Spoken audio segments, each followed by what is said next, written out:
Welcome to Rick Dancer TV. It's Movember, which is great because we got to check in on Rick and his whole face situation. Wine Julie is here, Coburg Pizza Company night. We're going to also hear about a local artist, which is going to be great. And I don't have any spare change on me. Blanket, I'll check inside. All coming up on Rick Dancer TV. I'm not dead. That sounds like something interesting.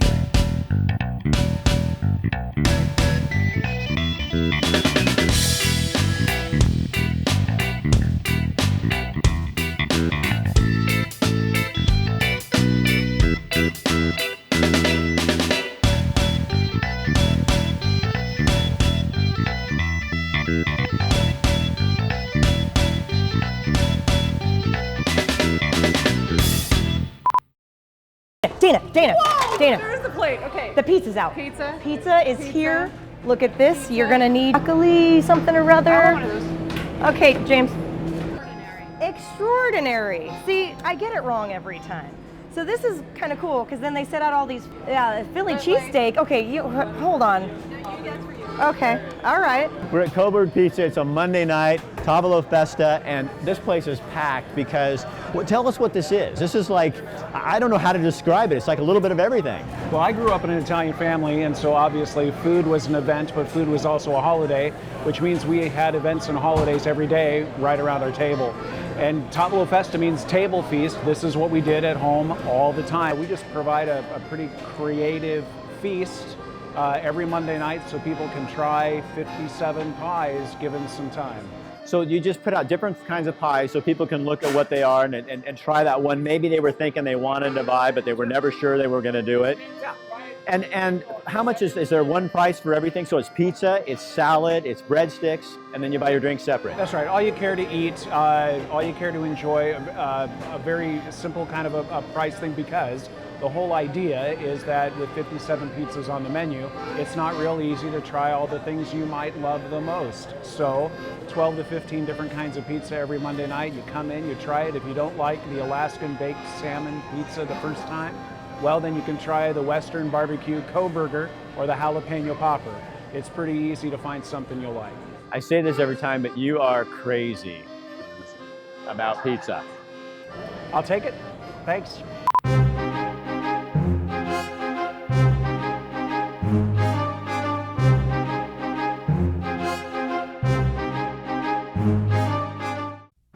Reedsport is a place where hunters and fishermen like to call home, or at least hang out here as much as possible. So when we went looking for a story to represent this town, that's what we were for. We found him. But this story is a little unusual. This guy doesn't only carry a fishing pole and a rifle in his hand. A lot of times you'll find him carrying a violin.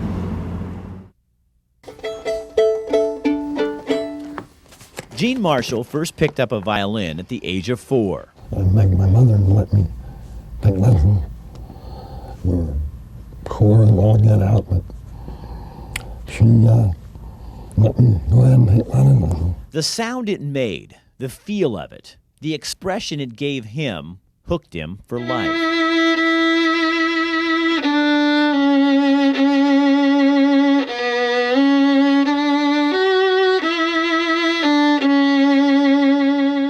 Gene was good, real good. He studied with the best.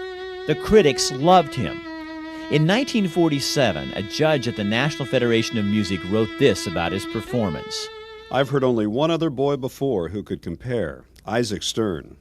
Your playing is superb, and your stage presence is a delight. Another raved about the applause and how much his playing touched the audience. I trust that you will be able to carry your musical training to completion and that you will be content with nothing less than the greatest success. Yeah, I come out and hold my head up. He was in and out of the hospital for 7 months. And the whole next year was lost. Gene was 20 years old and serving in the Navy when he came down with polio. So I can still walk and I can still move my arms. Not like I couldn't before.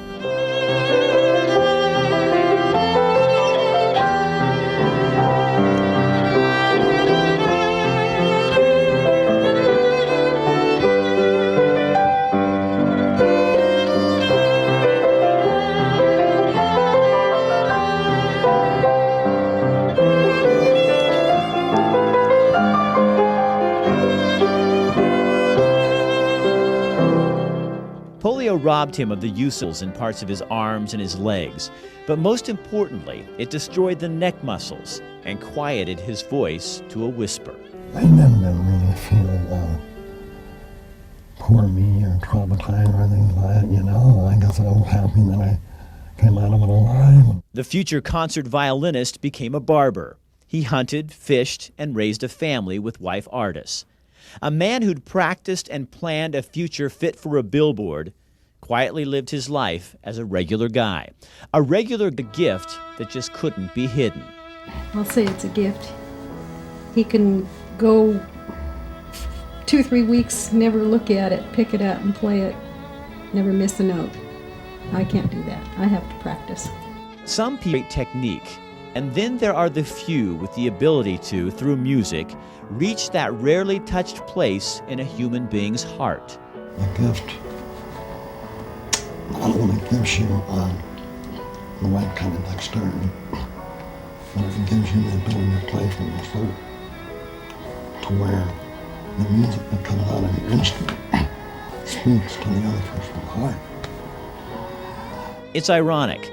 The man loses his voice, his ability to communicate. That's how closely connected he is to the violin. That wooden instrument speaks for him in a way his voice no longer can.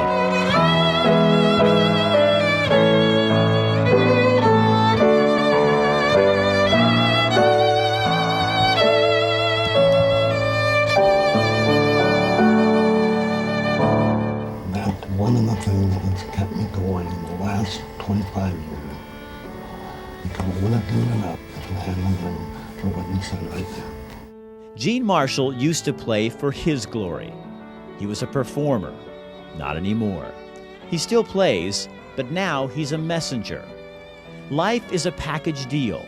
It has its good moments and it's sad. It's filled with joy, heartache, and unplanned adventures. The key? Just don't stop.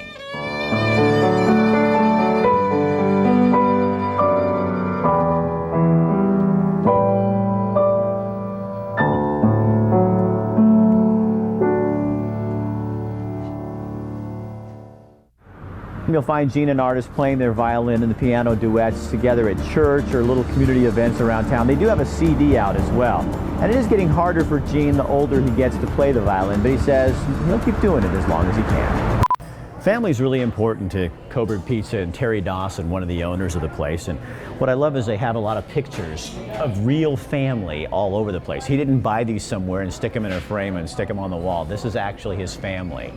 History is really important to me too, and one of the ways we're bringing history to you is through the University of Oregon Special Collections Department, providing us with some of the old stories that we did back in the day so that you can enjoy them. And here's a quick little interview with Elizabeth Peterson from the University of Oregon Special Collections Department. We're here at the University of Oregon Archives to talk to Elizabeth Peterson. Do you think that sometimes as the public, we see the University of Oregon Library and the archives and the special collections as something that is distant, and you really don't want that? Oh, you no. want us in here. You want us using, this is a living history. This isn't supposed to be, I think the word archive sometimes makes us think stand back and stay back. Or that it's dead, or that it's behind a glass case like a museum. And certainly these things are often beautiful objects, but no, these are meant to be used. I mean, these foam cradles that you see around here, those are intended to gently allow you to open a book because we want you to use those medieval manuscripts. We want you to look at that Oregon Trail diary. We absolutely want people to come in here, and how we can get the word out about that in specific ways, I think is challenging because they're so vast and diverse. To say we have all kinds of stuff doesn't really tell people much.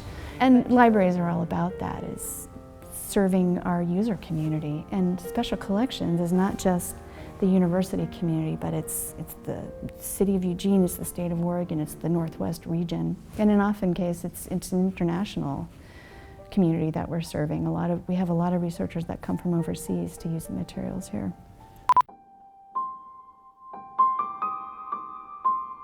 We have We've been here for going on 20 years, so we are a staple. This is our spot. We're here every year. The holiday season is about giving to someone else. Women's Space understands that. We are here just to have the community support us by letting us wrap their gifts, whether they are purchased here at the market or not. They can bring them in and we will wrap them we have suggested donation prices. However, we will take any donation and wrap your presents all wonderful, and then home they go with you. Women's Space wants to end the silence surrounding intimate partner violence. I want people to know that Women's Space is here, that we are here in the community. We want to help. If they need help, we're here. They can call our crisis line, they can come by our office, but we are here to support those that need our help. Your donations help so many people in our community.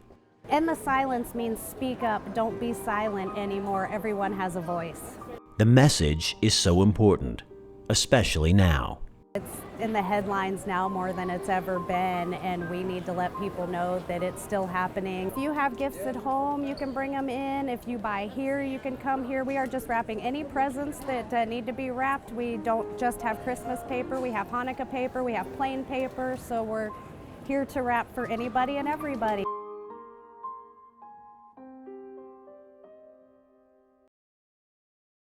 Hey Emma, we've got a new client. Well, that's always a good thing. Eugene Hearing and Speech Center.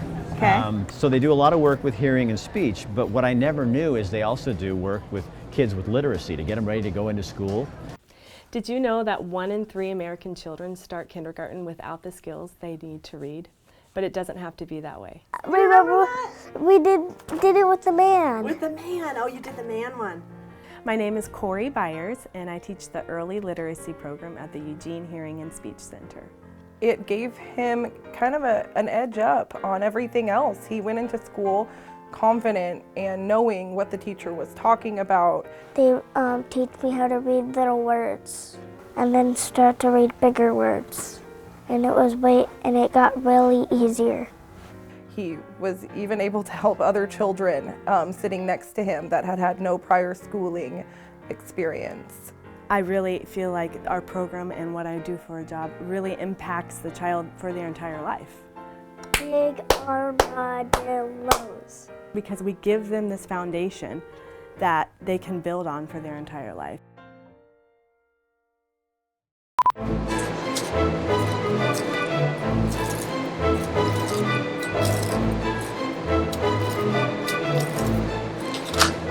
And I am here with the real Wine Julia, not the fake, not an imposter, the real Wine Julia.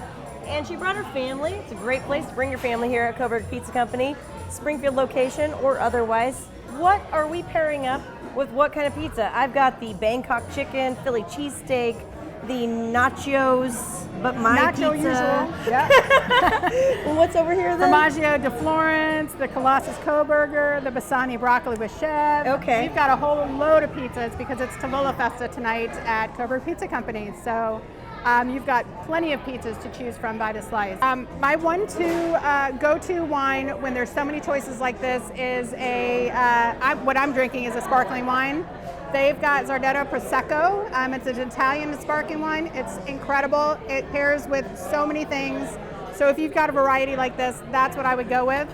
If you've got like a red sauced pizza with a lot of meat on it, I would go for the Santa Cristina Sangiovese. It's really, really good with like the Vito, which is one that we had earlier. Yes, one of my favorites. Colossus, the Nacho Usual, the Three Sisters Triple Pepperoni would be great with that. So there's so many. If you've got a white sauce pizza, go with like the Pinot Gris, the Acrobat Pinot Gris, which is King Estate, so it's really good. Totally local. At Coburg Pizza Company, I just revamped their entire wine list, which is on the horizon.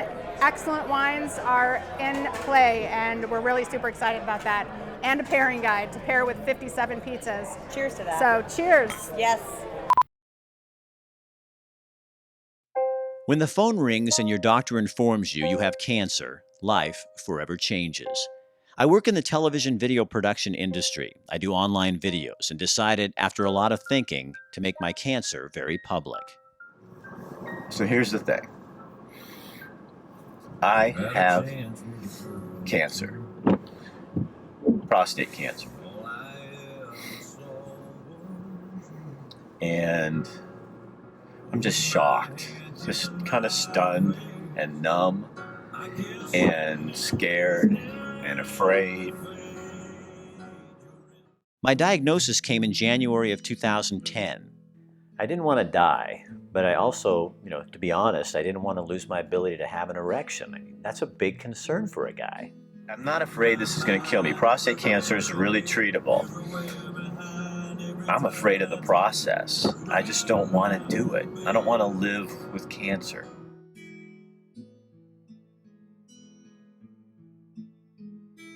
In my late 40s, my PSA jumped. At first, the PSA was 2, then 4, and that's when the biopsies began. It took 5 years and 5 biopsies to find cancer. My PSA was hovering at 20 when the cancer was discovered. That was the horrible process. We felt so alone while we were looking for a treatment. And I remember we'd go to doctor appointment after doctor appointment, and every time we'd come out, we just sit there and cry all the way home. The internet was even worse. The most talked about treatments always came with a host of possible side effects. Your temptation is to move quickly. You hear cancer and just want to get it out of your body.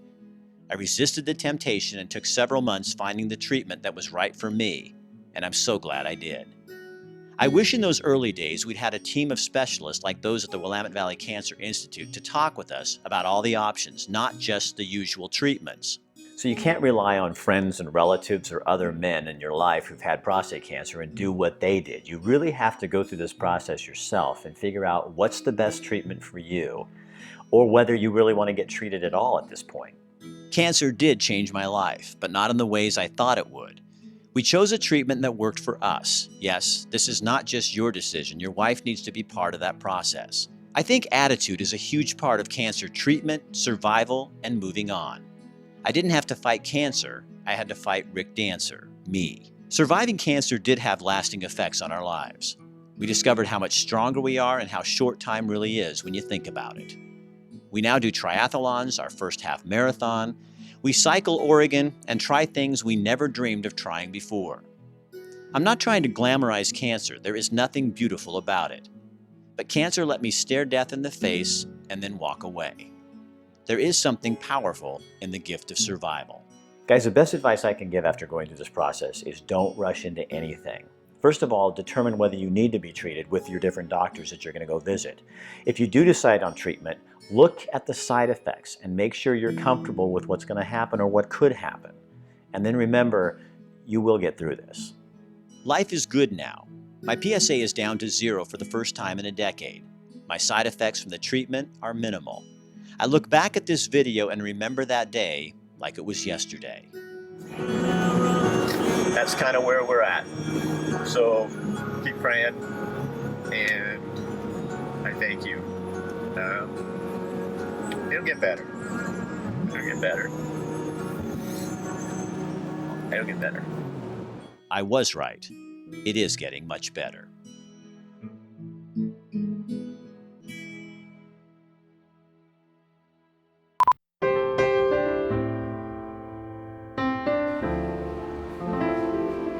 Dr. Fryfield. Hey, Rick. How are you doing? Oh, I'm good. Good to see you. Who's this guy? Oh, this is my dad, Sam. Lives here in Eugene. Rick, my dad's an 18-year prostate cancer survivor. How Oh about my gosh, that? congratulations. I'm a prostate cancer survivor too, and it's nice to know people go 18 years and longer. So tell me, I got a question for you. Can I ask you a prostate cancer? Sure, I hate to interrupt you, but sure. I got to ask him a question if that's okay with you. So if I'm being treated for prostate cancer, should I tell my friends and family that I'm going through the treatment? Well, the short answer is yes. This is a difficult time in a guy's life, and he needs to enlist the support of those around him. That's why we have friends. That's why we have family. So there's a tendency sometimes, a hesitation, maybe a tendency to want to control that a little bit. Well, I'm kind of embarrassed a little bit. Yeah, you know, I can understand that. I really can. But ultimately, I think I always encourage guys to go ahead and just let their family know. You know, the fact is they're going to know eventually, and how are they going to feel about it if they don't hear about it for a while? So you have to pick the right time, the right place, and just talk about how you feel about things. And ultimately, every guy that I've encouraged to do that has come back and said, yeah, you were right. I feel much better now that I've told my family. All right. So do you guys get together often? Every week. This is a standing lunch date on Fridays, and we have a circuit around town, and yeah, that's what we do. Well, thanks for letting me interrupt your lunch. It was nice to meet you, and thanks for being here, because it makes me feel a lot better about this.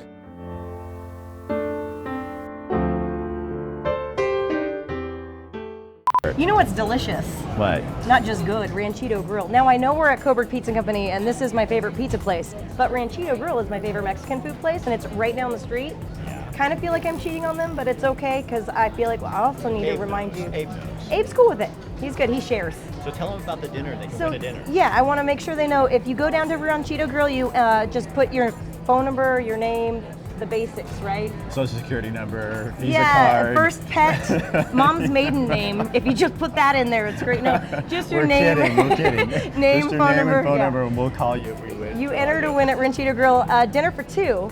It's delicious. And also we have a winner from last time. Rick, put it down here on the screen for them so then they get, the fancy scroll. I will. Yeah? The fancy one? I mean, there goes.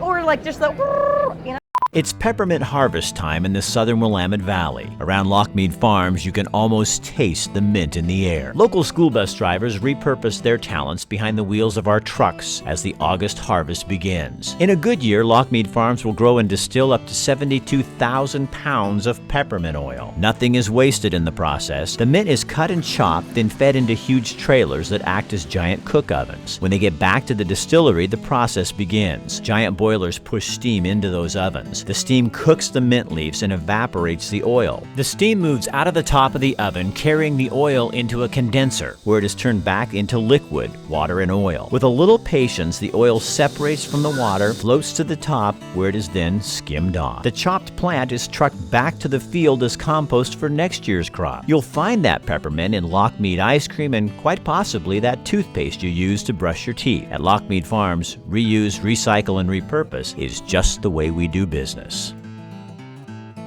They also make pizzas that are desserts, like cherry crisp, cinnamon roll slice, and Hello. apple pie slice. How are ya? What are you doing? I'm just checking out the dessert. Okay. You know, with this, you need good milk just to go right with it afterwards. Oh, like the Lockmead. You should get some Lockmead. You were telling me about the chocolate milk after you work out. I went for a run. Did you do it? Yeah.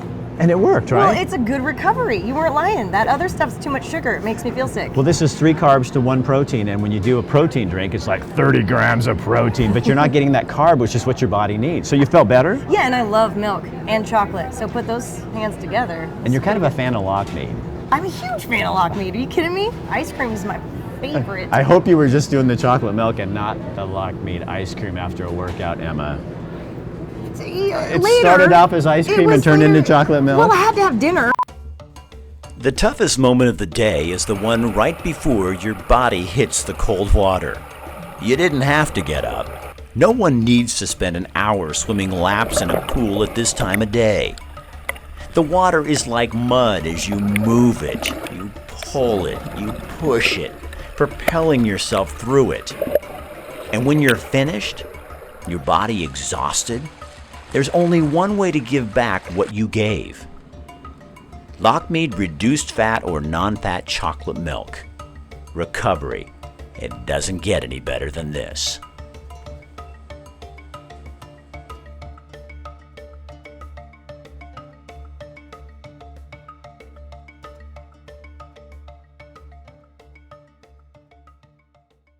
This is Ashiatsu. Ashi means foot, Atsu means pressure in, I believe, Japanese. They've been doing different kinds of foot massage for years and years, but Ashiatsu, and the way that I learned it, was developed in the late 90s, I believe, by Ruthie Hardy. And what I do is use my feet, and I use the bars up above the table for my balance.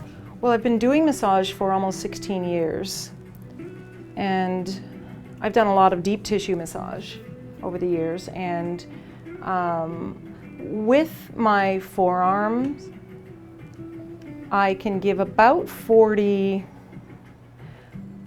pounds of pressure. This way, I can give up to 140 plus, or plus or minus a few pounds of pressure. And it's a broader pressure, of course, because it's using my whole foot.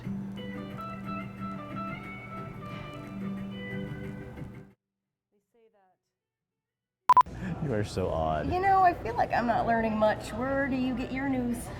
Where do I get my news? Yeah, you seem like you know it all. You saw the Springfield News and the Creswell Chronicle the other day in the office. It's because smaller papers are doing really well right now because the bigger papers have trouble just covering all the little things that people need to know. So if you live in a small community like Springfield or Creswell or Cottage Grove, you got these papers that are covering just what you need to see. So that's why we're doing some stuff working with the Springfield Times and also the Creswell Chronicle, because I believe in what they're doing and I think they're really doing a great job, and it's fun. And you get to see your kids in the paper, you know what I mean? It's not like where there's so many things in a big community. With this, you're really seeing your kids in pictures in the paper and stuff. In the right way. Last time I told my mom I was in the paper, she was like, "What'd you do?" I was like, "Mom, come on, give me some credit."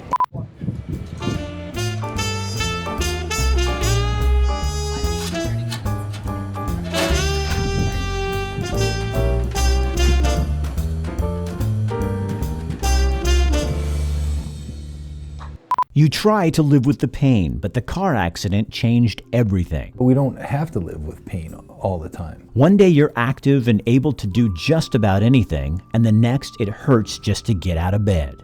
We help people get past their pain, feel better, and be able to get back to doing the things that they love to do. Stazak Physical Therapy and Wellness Center is ready to help you. Notice how these are not really working right now. Right. So if you get the right muscles to engage, you're not going to be using these. You don't have to live with the pain. So there's exercises I can do. There's some exercises. We'll show you some things that you can do. Through physical therapy, massage, acupuncture, and exercises, we can teach you how to move beyond the pain and return you to the life you remember. The team that we have here, everyone is so generous. If others have been unable to help, don't give up. You are our specialty. And then the patients that we get, I mean, everyone is so grateful for the service that we offer. We don't simply treat symptoms. We go back and find the source of your pain and teach you how to work with us to correct it. I like, when people have this realization that it's not as hard as they think. They don't have to just live with this. Isn't it about time you said no to pain and teamed up with us? But if you want to get past them completely and do the things you want to do, it takes effort on the part of, the patient. Stazak Physical Therapy and Wellness Center, where we treat the whole person.